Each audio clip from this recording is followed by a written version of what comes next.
கர்த்தருக்கு சோத்திரம்.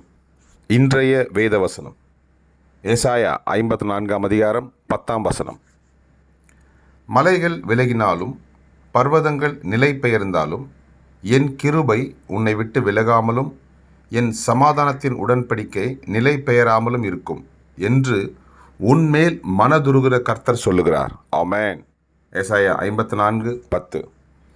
மலைகள் விலகினாலும் பர்வதங்கள் நிலை பெயர்ந்தாலும் என் கிருபை உன்னை விட்டு விலகாமலும் என் சமாதானத்தின் உடன்படிக்கை நிலை பெயராமலும் இருக்கும் என்று உன்மேல் மனதுருகிற கர்த்தர் சொல்லுகிறார். ஆமென். கர்த்தர் உங்களை ஆசீர்வதிப்பாராக, உங்களோடு கூட இருப்பாராக. ஆமென்.